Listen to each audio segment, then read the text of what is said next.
Hello, welcome to Odds on Champions League Quarter-Finals second leg. We are back only 1 week later with Tom Rennie, with Ronan Murphy to analyze these four games.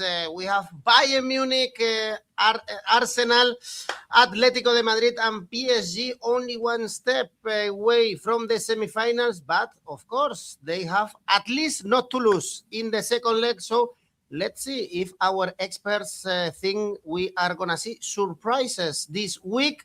So tell me also in the comments, do you see any comeback this week? Let's go on now with the show.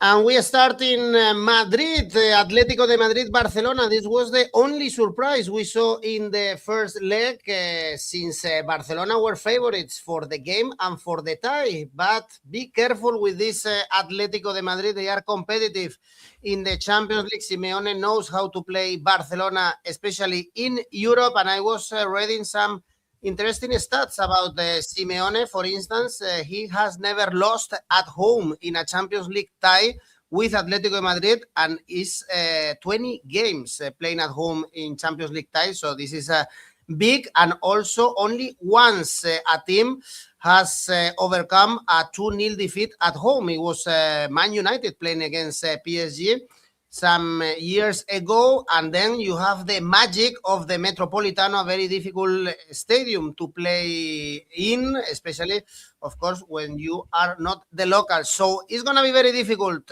Tom, for Barcelona, also with no Rafinha, with no 𝗀𝗵cie. It was the key action in the first leg. 𝗀𝗵cie's red card and Julian Alvarez free kick. Do you see options for comeback? I guess we are going to see plenty of goals since, of course, Barcelona have to go forward, and we know that Atletico de Madrid know how to counterattack. Yeah, I think the word you use there is the right one. Goals in this game. I think it's going to be a lot of fun because it has to be. Because, as you say, Barca have to mount a massive comeback in this game, and there will be space in behind, and that is something that the pace that Atleti have will absolutely be able to exploit. I mean, it was fascinating as well. I was just looking at it now. I think Atleti changed every single player for the weekend as well in La Liga. With is it just one? All 10 outfielders. Yeah. I was just counting them up, thinking, nope. I don't know who that is. Who's that? He's 12 years old. Who's this? So look, they lose the game against Sevilla, but they don't care about that. Top four is like secured, right? So they've rested everyone, which is fascinating. As opposed to Barca, who had to play a relatively strong team. A few changes against 𝐵spanyol, but in general, it's a pretty strong 11. With the players missing, they can't, rest 𝐬𝐭𝐚𝐲 because Rafinha's out, blah, blah, blah. But, I think the full focus on this game, the 2-0 lead, the ability to still dig out a result when required, which we did see last week. Barca were pretty decent, even with 10 men, and Atleti had to really dig in at different points during the game. They can still throw their weight around when required. But they also have people who can have magic moments. The Alvarez free kick's the obvious one from last week, but Lookman keeps on turning up big moments. Griezmann turning up big moments. Sørloth scoring the second goal. He's always able to come off the bench and frighten people. So everything feels to me set up for Atleti to make it through to the semi-final. It was an incredible result, a brilliant result, and it would require Barca in this game to have their world-class talents have world-class games. Sadly, Marcus Rashford is not a world-class talent. He's a very good talent, but he's a really good co-star. To not have the star that is Rafinha in a game like this is a massive blow for Barca. And on the other side, 𝐬𝐭𝐴 very good against 𝐵spanyol. 𝐬𝐭𝐴 had his moments against Atleti in the last leg, but he is going to need to carry this team, create chances, probably score, do most of it himself, and then you got to have the back four without Pau Cubarsí keep a clean sheet and score two to force extra time. This is an incredibly uphill task, and I cannot see Barca keeping a clean sheet. So I was really surprised here with just the straight-up odds for an Atleti win at nearly 4. Really surprised at that. So I would snap your hand off for that. On the night victory for Atleti with what is required from Barca. Both teams to score, yes, is around 136. You add that to an Atleti win. Serious money there. Atleti BTTS was 5.5.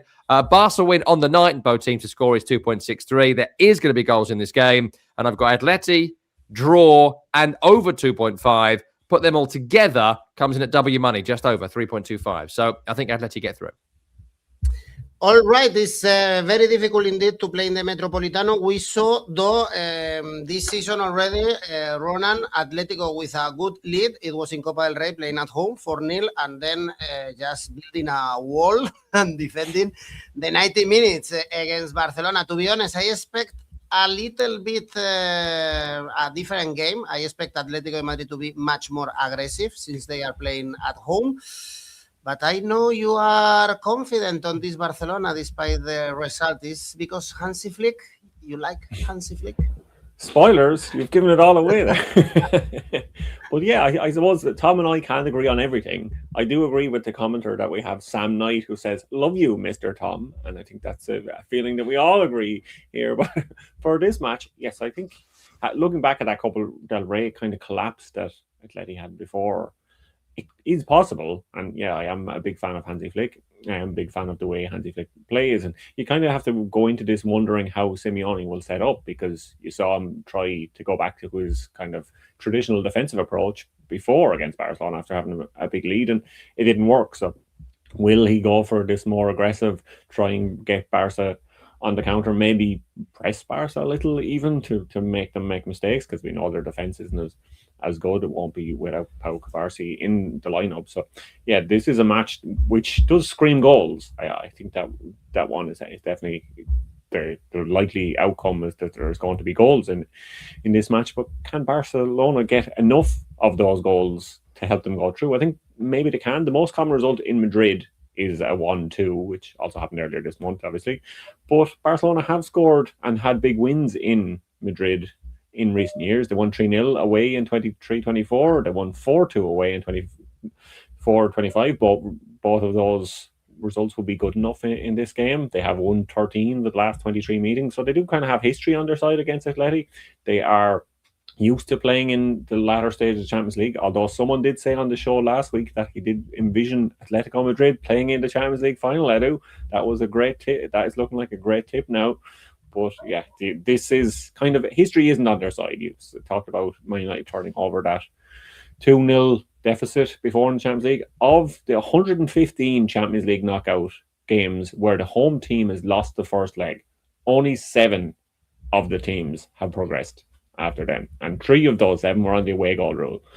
But one of those was Barcelona versus PSG. So Barcelona, yeah, you can do it. Yeah, so I think there could be a chance. I am attracted by all these Barcelona odds because people are not giving Barcelona a chance, and I think you should, because this is Barcelona. We've seen them come back in the second leg against Atleti before. We've seen them score plenty of goals away at Atleti before. They do have what it takes to beat Atleti. I know they don't maybe have their biggest player, but they have so many other great players. Maybe not world-class players like Tom said, but they do have great players. They are capable of scoring lots of goals. Maybe this could be a 3-1 and it goes to extra time. That's always possible. Barcelona to qualify is 360. I really like the look of that one. And I like the look of Barcelona to get those 2 goals. So Barcelona Asian handicap -1 is 2.45. So if they do win by 1, please get your money back. Well, we have Motion also trusting Barcelona in the comments. Barcelona Asian handicap -2. Harry sees a yellow card on Ruggeri defending Lamine Yamal. Also, David going for the cards market, a red card in the game. We saw a red card in La Liga at the Metropolitano for Atletico, and one overturned to Barcelona, and we saw another one to 𝗀𝗵cie. By the way, De Jong is back, so he might start. Flick says he's ready to play 45 minutes, 60 minutes, and he's a very important player. Well, great tie, this Barcelona-Atletico Madrid. Once again, Atletico surprised us in the first leg. We didn't see a surprise in the PSG. Liverpool, remember, 2-0 at the Parc des Princes, but it could have been way worse. For Liverpool, the tie is open, is alive, and for us, I think it's good, because still we have a game to watch at Anfield, although if the teams play like they did 1 week ago, PSG is going to get away with another win. And look at the odds for PSG, 2.7. I think you cannot go past these great odds with a great 𝐿𝐵𝐴, but not only 𝐿𝐵𝐴, Ronan. It was Vitinha, it was 𝐬𝐭𝐚𝐲 just running the show in the Parc des Princes. Liverpool was trying just to chase shades in the game. We didn't see any Liverpool player. I think the XG was around 0.1, 0.2 for Liverpool, no shots on target. So there was only one team, and things have to change a lot to see a different game. Vitinha and João Neves, by the way, I was referring to. Any options, Ronan, for an Anfield atmosphere, for a comeback, Liverpool scoring first? Anything could happen or not really? I'm going to go for not really this time. After being so passionate about Barcelona 2 minutes ago, you'd think I could muster up the same sort of passion for Liverpool, but I don't believe in their coach. He tried something in the first leg. He tried to change tactics, change formation, go away from what the team was used to doing, and it was worse than usual. Yeah, it was that 2-0 kind of flattered Liverpool in that first leg. They did absolutely nothing. PSG were just toying with them at times. They were just kind of camped out in Liverpool's half, just kind of passing the ball around freely. It kind of looked like when a Premier League team plays a League Two team in the Cup, that kind of a level of a match. And yeah, the PSG, I'd say they might be actually disappointed that they didn't get more than 2 goals. But yeah, anything can happen in football, we always say. Liverpool against PSG last year was one of those 7 comebacks I mentioned. PSG lost 1-0 at home and went through on penalties in the second leg. So it is possible. It has happened before, albeit the other way around. But even the Opta supercomputer is giving Liverpool very little chance. 15.3% chance of progress. So PSG are definitely favourites. There's more chance that PSG will win the Champions League, it's saying, than Liverpool will progress in this tie. So I do not think it's going to happen in this one. I don't think this Liverpool at the moment is in the right kind of tactical mindset. I know they had a good win at the weekend, and maybe that kind of feeds into maybe the positivity, or a little bit of positivity, or farewell kind of tour for Robertson and Salah, but I don't think they can step up to this sort of match, even with the home crowd, because PSG are just so good.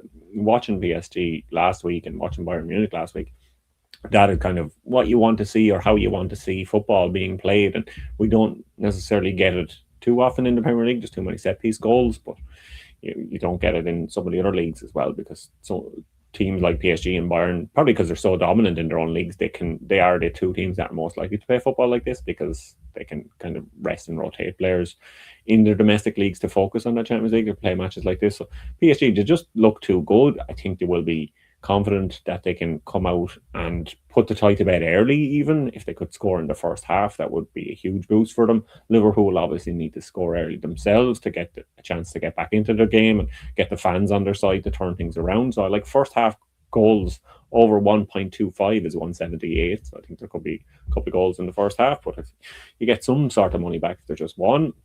Well, PSG win, like Tom said, yeah, how do you look past that? PSG win, just straightforward enough. And I think Tom has this one as one of his tips, but PSG star man at the moment for 𝐿𝐵𝐴. Him to score or assist looks pretty tasty at 183. He's been winning the man of the match in the last ties in the Champions League. Tom, I'm almost certain that you don't give a penny for this Liverpool. No. That last week was shock. I was shocked by it. I remained so stunned by what Arne Slot was trying to do. And what's weird about him is that he's been doing the 4-2-2-2 formation, which hasn't worked. And instead of just going back to the 4-3-3, which sort of does work, I mean, there's deficiencies and there's no defensive midfielder and all that sort of stuff. But we know for the best part of a decade, they've played that formation. They put Salah on the right. There's a winger on the left. There's a striker in the middle. There's 2 attacking midfielders and 1 defensive midfielder, and the fullbacks bomb forward. And there's every chance you can do something. He's doing his Ralf Rangnick formation, which is not working. And then he does this 3 at the back thing. And what was weird about 3 at the back, right? How many games do we all watch? Like hundreds and hundreds and hundreds. You know what you never see? 3 or 5 at the back and high pressing together. No one does it. No one does it because it doesn't make sense. 5 at the back is a low or medium block. Or you do 4 at the back and change the more midfield formation. Or you do 3-5 or whatever and people press. And suddenly there's a massive hole in midfield. And they've got Neves and Vitinha and Zaire Emery. It's you don't give them that. That's the bit you want to stop. And they just sort of vacated it. So Last week was a mess. Don't understand. And even like playing 𝐬𝐭𝐚𝐲 left of the three, you got Andy Robertson sitting there. So why wouldn't you play Robertson left of just all of it was wild. I don't know what he was doing. The players had lost confidence in Slot. Slot's lost confidence in himself, and PSG should have won 4 or 5 or 6-0 in Paris last week. And that's the only hope, is that Slot might go back to a classic Liverpool formation. There's every possibility that they score an early goal. If that happens and all hell breaks loose, yeah, maybe, potentially. But that's not where my money would go. My money would go on this incredible Paris Saint-Germain side to take total control of this game against an unconfident Liverpool. Yeah, they cruised past Fulham at the weekend, but Fulham have given up on the season as usual come April. And so it was a walk in the park near testimonial for Mo Salah at the weekend. Don't think it'll be like Paris Saint-Germain. I think they will dominate the ball. I think they will create plenty of chances. I imagine an early Paris Saint-Germain goal will totally kill this tie off. And at 2.7 just for PSG to win, wild. That's well worth a lump of anybody's money. So I'll be taking that. I do see there being a Liverpool goal here. I think there's every chance that the sheer amount of attacking players they have in their squad will be able to muster up one goal. But the more desperate it gets, the more space in behind for 𝗀𝗵𝐿 and company. I think there's every chance that PSG will outscore Liverpool in this match. PSG both teams to score is 3.75. Nice little group bet here, only because the odds are so good. 2-1, 3-1, 4-1 for PSG is 6. I wouldn't be stunned to see Liverpool win the first half and PSG come on strong in the second, or vice versa. Liverpool to win either half, 1.73. Add that to a PSG win. Good money there. And Ronan mentioned it. I am going to say it because 𝗀𝗵𝐿 is the best player on the field. Score, assist is 2. Pick one or the other. The odds are better. But up against Frimpong and whomever else they might play, if they do 3 at the back, it'll be 𝐿𝐴Nate, Frimpong and Gravenberch. All out of position against one of the best players in Europe, in the best team in Europe. Good luck with that. Paris Saint-Germain getting through here. Looking really sharp, the current champions. We can check our AI smart bet for this game. And Tom suggested, actually, this bet, and is Liverpool to win the first half. This is the top tip by our AI. The first half pays 2.88. Liverpool to qualify, by the way, is 6. So the bookies at 1.13 think that PSG are going to qualify. Most of our audience are also going for PSG or 𝐶𝐞𝐵, same tip as Tom. PSG to win 2-win, 3-1 or 4-1. PSG, both teams to score. PSG win, safe bet. PSG money line, so there is no questions. Who are we backing this PSG? Even to win at Anfield, they are in the best moment of the season when it matters. And I think the whole preparation this season was to be fit in April, and Luis Enrique got it once again.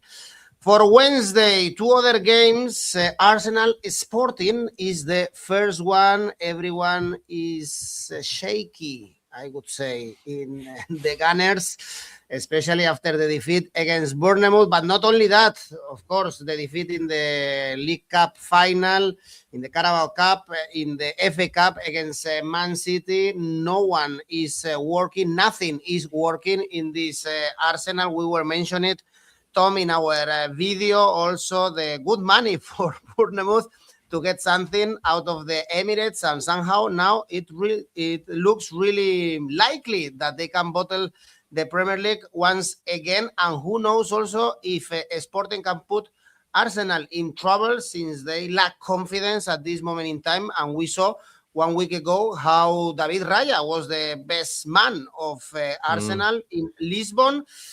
So perhaps this one is also a shaky, nervy game, and Sporting have their options at the Emirates at this moment in time. Maybe. I think it'll be low scoring, like most Arsenal games are. And if they are to win, it will be by exactly 1 goal, which we've won a lot of money on this year. But my only annoyance about last week is that I went for the Bournemouth draw, and I should have done Bournemouth win. I'm so annoyed about it because that was such an obvious collapse from Arsenal at the weekend. And it went exactly as many people predicted. They built the game up too much. They built it up into it's a win or bust cup final mentality, whereas teams that go on to win the title tend to treat that like another Saturday in North London. They go get the job done and they don't really talk about it. Arsenal made it this big thing. These players don't cope well with that pressure. This manager doesn't cope well with that pressure. And they're set up in a way where they don't go out and dictate the game. And they haven't done in almost any games this season. A couple of Leeds games, maybe 1 or 2 Champions League matches where they've been a bit more free. But beyond that, that's not how they play. And Bournemouth, kings of the draw, were always going to match them all over the field. And then they went on to nick it. And this week is going to be so fascinating. And I'm looking forward to our Thursday show as well on the Premier League, because if they get knocked out by Sporting and if they lose to Man City on Sunday, you're about to see a total collapse of a football club. Everyone is going to disintegrate in the next 5 weeks. This game on Wednesday is so important. I wish I had a bottle on my desk now. But, they can't afford to lose this game. They cannot afford to lose it in more ways than one. Not just to get through in the Champions League, which, of course, is table stakes. They can't afford even theoretically to lose a game like this going into Man City, because the confidence will be gone going to Etihad on Sunday. Got to play your strongest possible team, because getting through in the Champions League is very, very important, obviously, so you can't do a great deal of rotation. No one's playing particularly well. Bukayo Saka has not carried this team at all this season because he's been asked to win corners and not been encouraged to take people on. And I think the Arteta tactic of this season has ruined Bukayo Saka. Noni Madueke is a mid-level Premier League player. He's not a top Premier League player, so obviously you can't look to him in vital moments consistently to turn games around. 𝗪𝐿 has done fine, but not amazing. Declan Rice is trying to do too much, like he always does. Zubimendi's off form. Odegaard's been useless. All Gabriel does is whinge and bitch and complain when he should be trying to defend and lead the team. And his personality, I think, it's infecting this team. If your defensive leader is the biggest whinging moaner in football, I think everyone else is going, oh, I'm injured. No, lead. Be Tony Adams. Don't be Gabriel. Learn from someone like that. And I think you're seeing that inherent weakness in a lot of these players and a lot of these performances. So that leads to what this game is going to be. Will they play with some of the freedom of the Champions League earlier in the campaign? I hope so, for their sake. That's what they need to do. But we saw last week in Lisbon that they aren't going to be able to dictate the play against Sporting. This is a team that love the ball. This is the team that know how to keep it. This is a team that aren't going to be wound up by Gabriel's ridiculous behaviour. And if they'd have taken that early chance, if Raya didn't have a stormer last week, we're in a different world. We're at a level pegging game going to North London in midweek. There are goal threats in this Sporting team that Arsenal are going to need to be really cautious and careful of, which they will. I think this game is going to be ugly as every Arsenal game is. I think it's going to be unbearable and unwatchable and nervy. And there's every chance if Sporting score the first, they'll go on to score a second and go on to win the game. So I do not discount that. At 7.5, with Arsenal on the cusp of a crumble. Can you be on the cusp of a crumble? But they are. The crumble is about to go in the oven. I don't know. I'll work on it for Thursday. There's every chance that Sporting win this. So at 7.5, might be worth a punt. More realistically, look for a low-scoring Arsenal win as usual. Arsenal win 1.52 on its own. Arsenal win to 0 is 2.25. Arsenal win by exactly 1 goal. My favourite bet of the season, which keeps on coming in, 3.75. Then look at the under market. Gunners to win both. Under 3.5 is 2.2. Under 2.5 is 3.75. That's where the smart money is. But if any of the games are worth a punt, it's Sporting to win at these odds. Well, and to qualify is even higher odds. Is 11 if you trust Sporting to score the first, then Arsenal getting shaky to score the second, and then to crumble. And of course, everyone is looking at that Man City Arsenal at the weekend. Ronan, many people here are trusting Sporting, of course, after seeing this Arsenal in the last few days. What is your take here? Yeah, I think it's hard to trust Arsenal after what we've seen in the last few weeks. They've conceding goals or losing matches, conceded 2 goals in the 3 defeats they've had in their last 4 matches. So it's not like this is the defensive Arsenal winning 1-0 that we've seen. Arsenal, the trademark cliched Arsenal of 1980s, even maybe that the Arsenal winning 1-0. But yeah, this is not it at the moment. It's probably exactly what Mikel Arteta wants.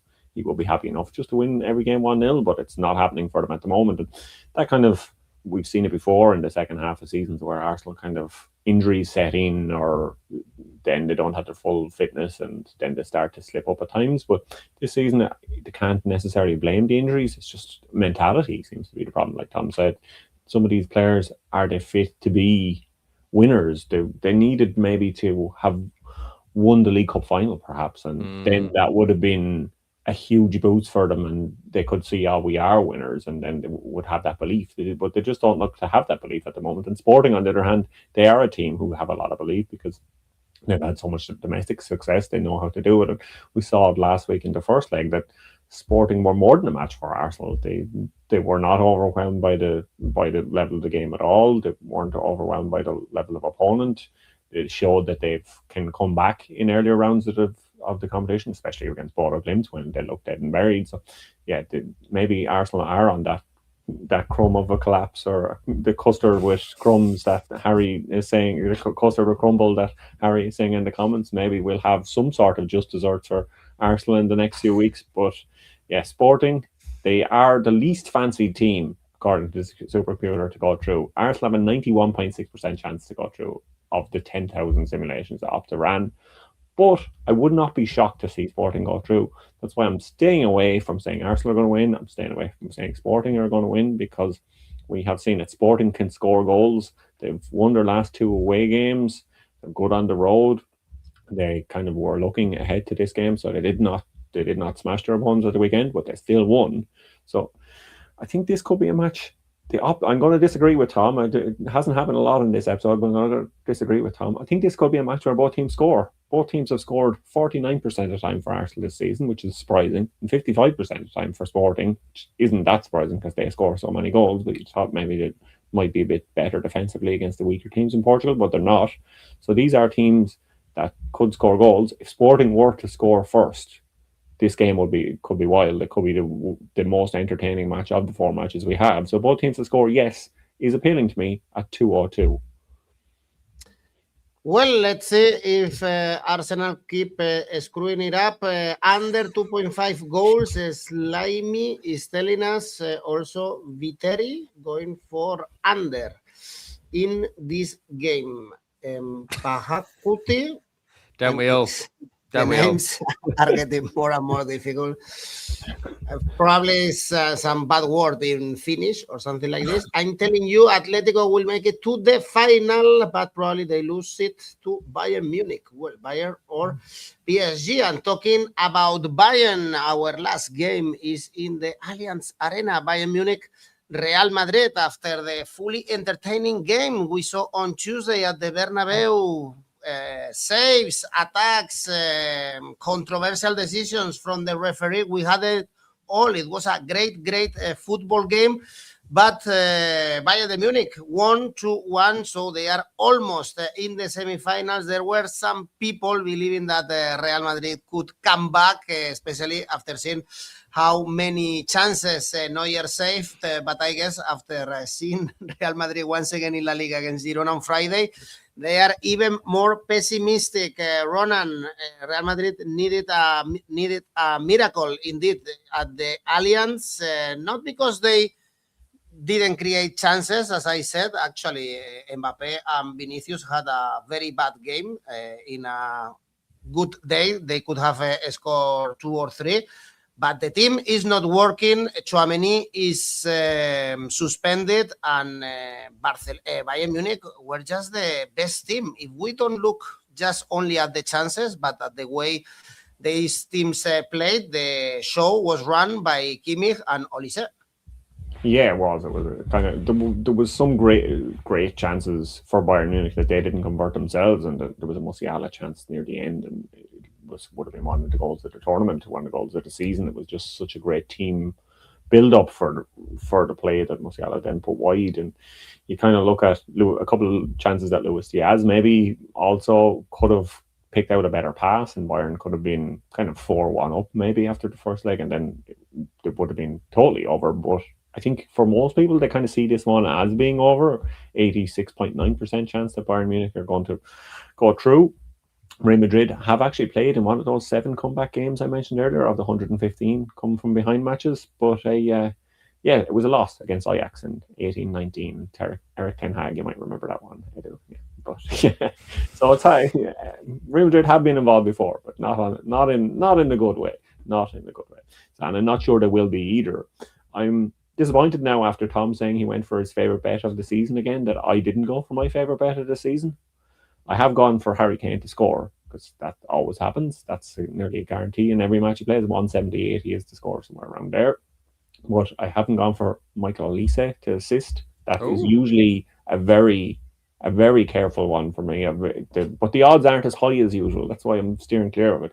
Usually get around 3, but it's come down to 2.4, somewhere like that. So I'm not as intrigued by it, but it's a very good one to bet anytime he starts, because it is usually always going to happen that he's going to get the ball in good area. Like you said, he dominated Real Madrid last week. He's going to get the ball into Harry Kane for Harry Kane to score.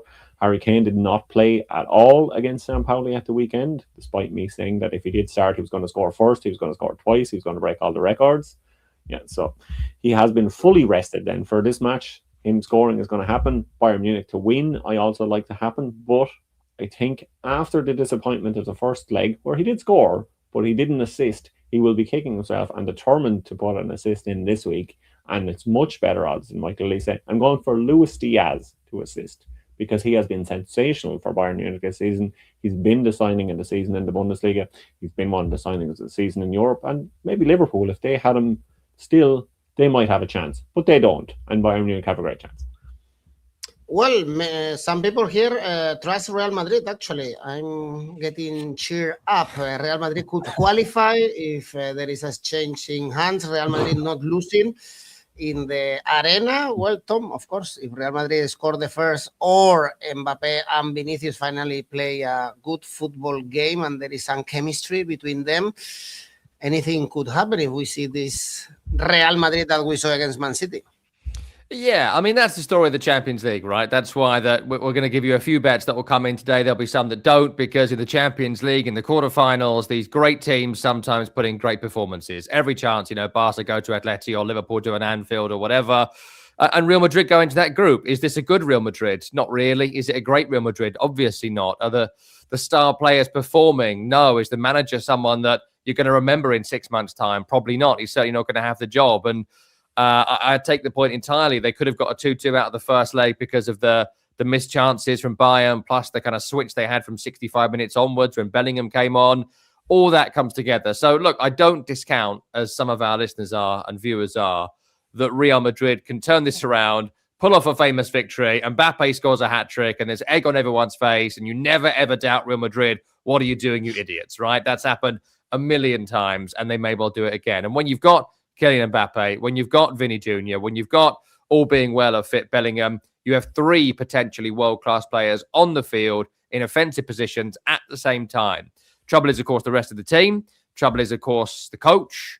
Trouble is, of course, the confidence. And trouble is, of course, they're facing Bayern Munich away from home, who, for me, are the best team in Europe. And for me, the favourites to win the Champions League from here, as I think they've been the favourites for quite some time to win this competition. So don't discount it. However, all my bets are going to be Bayern win, because that's what I think is going to happen. I won't build too much on what Ronan has said, because I think he's right on all of it. I think Luis Diaz is a tremendous threat. Harry Kane rested, defensively stronger. So I'll just go to my bets. And the obvious one is 𝐿𝐴 assist at 2.4. Who wouldn't have done that? It's crazy. It's definitely going to come in. No, I just made that one up. But I think it's a great bet as the Luis Diaz one is. But look, Bayern victory at 1.65, always worth your money. I do think there's a goal in Real Madrid here for the players I've mentioned. So Bayern and both teams to score, bumps it up a bit to 2.38. I love a group bet, as you know. They do come in quite a lot. 2-1's the most common scoreline in football. Add a 3-1 and 4-1 to that for Bayern at 5.5. There's big money there, but I think it may be 2-1 to Bayern going into the final few minutes. Luis Diaz on the break to get a third. I can see that in my mind's eye.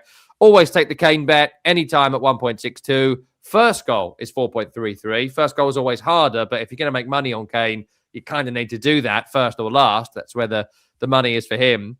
And the other one is following last week, the Bayern goalkeeper, which we assume will be 𝐻𝐸, but you can get Bayern keeper to make 5 saves or more, 2.5. If you make that 6 saves or 7 saves, obviously the bets get better. That's the first one that's worth betting on. So Bayern and 𝐻𝐸 and Kane, and obviously now 𝐿𝐴, throw that together, you can buy a house with your winnings.